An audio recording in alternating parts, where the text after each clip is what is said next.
I apologize. I may sound a little different today. I'm congested, so I'm gonna have to edit out all of the like. But welcome to the first video of 2021! Yay! We're starting off the year with a little semi-controversial topic. Because why not? We're gonna be talking about the difference between supporting a person and enabling a person. It's a fresh start to the year, which means we should have let go of a lot of things in the past, if you haven't seen my last video. And now is the year that you can really work on yourself, the fresh start that we all wanted, right? This is especially difficult to talk about because not only is it impossible to predict something, there's always gonna be that, well, what if? Well, in my situation, this and that. With that being said, this is just a very broad discussion. This video is meant to just provide you with a space where you can maybe talk about your situations and kind of help others who are maybe in similar or different situations than you. Just like in my past videos, I only want to bring awareness to the topic and get people to self-reflect on what their actions are doing. So if you haven't seen any of my past videos, hi! I'm Kate. I'm a current dual degree graduate student going for a Master of Science in Sport and Human Performance and a Master's of Arts in Clinical Mental Health Counseling. Just in case you're wondering where I get my information from. So, supporting versus enabling, what's the difference? It is human nature for us to want to take care of our loved ones, but where do you draw that line between supporting and enabling really bad behavior? And this is really important to know because you may have really good intentions to be helping somebody, but then end up as an enabler. So looking at supporting first, supporting involves helping someone gain control of their life and their behaviors. It could also include you helping them do things that they're incapable of doing by themselves. Basically, you're promoting positive changes and behaviors to a person's lifestyle. Now enabling, that's the difficult one. How I think of enabling is that you're always going to be fixing or solving other people's problems and not giving them the opportunity to take accountability for their actions. And you're also giving them the impression that those negative behaviors are acceptable. So for example, in some relationships, whether that be with a significant other or not, there are people that never say no and end up being taken advantage of. By always saying yes, they're enabling that selfish behavior. A lot of times, enablers tend to solve problems for their loved ones, thinking that they're doing something good for the other person. But the problem is that kind of action makes the person dependent on the enabler. And with that, you're shifting where their responsibilities lie. Pretty much, you're just reinforcing someone else's negative behaviors, and they then avoid taking responsibility for their actions.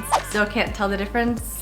If you really can't, ask yourself these questions. How often do you make excuses for somebody else? Have you ever lied for somebody, especially thinking that you're protecting them? Are you aware that your loved one's behavior is unhealthy, but you still choose to look the other way? How often do you put their needs before your own? Also, resentment is a huge red flag. Is your relationship with that person strained? Are they pushing you to your limits? Again, if you answered yes to any of those questions, it does not make you a bad person. We know that your intentions are good, but now it's the time to look after yourself. And if you do it, just stop. I know that is so much easier said than done, but it's so important. It's necessary. And if you're anything like me, it is not going to be easy watching someone that you love suffer from their consequences, especially when you know that you could have helped in potentially stopping that situation from happening. It's a balancing act. We always want our loved ones to be better, so it's really difficult for us to see when we're actually enabling.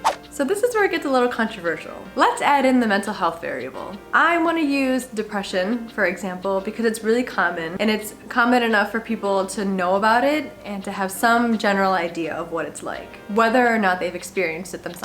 So imagine that you have a close friend of yours and they don't have a place to stay. Obviously, you're gonna let them stay at your place, maybe on your couch, and you're probably not gonna make them pay rent because they have a difficult time holding a job. And that difficulty could stem from their illness. Where do you draw the line? First, let's look to see if they're making any effort to get better. If they're working towards trying to get better, trying to get back on their feet, then it's more than acceptable. However, it's when it becomes a permanent thing that it becomes an issue. How does that becoming permanent help them overcome that illness? By you making their symptoms easier for them to bear, they're not going to be addressing that root cause, which then unintentionally may lead to codependency. And I know, being someone who is in the mental health field, I understand 100% that the behaviors that come from mental illness are not always in that person's control, which is why you need to be really delicate and extra caring with any approach that you choose. So when you want to provide support, how much do you give? Changes need to happen if you're with someone who's dealing with mental illness. It could be any, whether that's depression, PTSD, anxiety, just to name a few. But those changes need to be lifestyle changes. But again, keep in mind that mental illnesses make it that much more difficult for them to make those lifestyle changes. That's when the support comes into play. Giving your loved one a little boost and the right kind of support means them taking the lead. For example, you may have a loved one that's suffering from depression and they may reach out to you and say, I want to see a therapist. I think it's time for me to talk to somebody about what's going on. Amazing, amazing. You can show your support by helping them find the right therapist online, and you can even go with them to the appointments, but then sit in the waiting room for them. That way they don't feel like they're doing this by themselves. You can also support them in the right way by keeping them motivated and always encouraging them throughout the process. Whether that be a short process or a long one, it's going to look different for everybody. You can keep them motivated to continue their treatment. When you start to do the work for them, that's when the problems start and you border being an enabler. Like if they refuse to go to therapy without you, that's a problem. So set boundaries. Ask yourself if what you're doing is helping them get better or helping them stay in their current situation. Honestly, enabling looks a lot like loving someone. That's why it's so difficult to see if whether or not you're enabling somebody. We sacrifice a lot of who we are for the ones that we love with really good intentions, especially with our significant others, which is why it's that much more important for you to acknowledge if your actions are helpful or detrimental. Another reason why this topic is a little controversial is because people always associate supporting and enabling with addiction. In my personal opinion, I do think it's possible to enable somebody who is facing a mental illness aside from depression or aside from an addiction. The argument is that people who are facing addiction are personally choosing their actions. They say it's an active choice to engage in that kind of behavior, and when you're dealing with depression or anxiety or other mental illnesses, it's not by choice. Personally, I don't fully agree with that. I think when you have an addiction, that's beyond your control. I do believe that support and enabling goes beyond just addiction. And just remember to have a lot of compassion. People who are dealing with mental illness, they're not doing it by choice. Nobody that I know of, at least, is actively choosing to live in their own personal hell. And there are already a lot of misconceptions about depression. Commonly what I've seen and heard is that people who have witnessed depression in other people, they're just lazy, they're not motivated, they just have really bad habits and they're not taking care of themselves, or they just have bad attitudes. And I'm just like, what?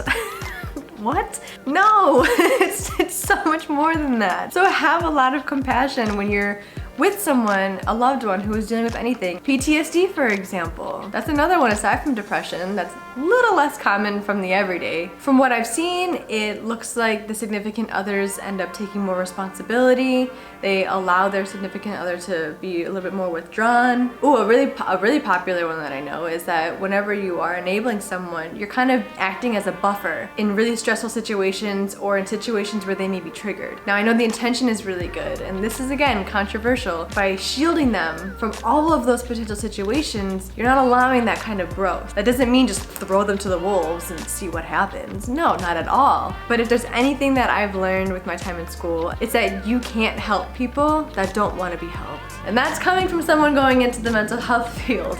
It's extremely, extremely difficult wanting to see someone succeed and see them be the best versions of themselves possible, but they don't want that. You can't force that on somebody else. You can't force someone to better themselves no matter how good your intentions are, no matter how much you want to see them succeed. And if you're on the other end of things, you cannot rely on people to do the work for you to get better. If you want to get out of the situation you're in, it really comes down to you taking the actions for yourself. If you reach out and if you tell just someone that you're close with that you need help, that's the perfect place to start. That tells people that you are ready to make change and could really use their support. So yeah, hopefully you can take away something from this video. This video was meant to just open the discussion. I would love to be a resource for any of you out there that just need someone to talk to, and if you're not comfortable talking with your close family and friends, then maybe you'll learn that I'm here.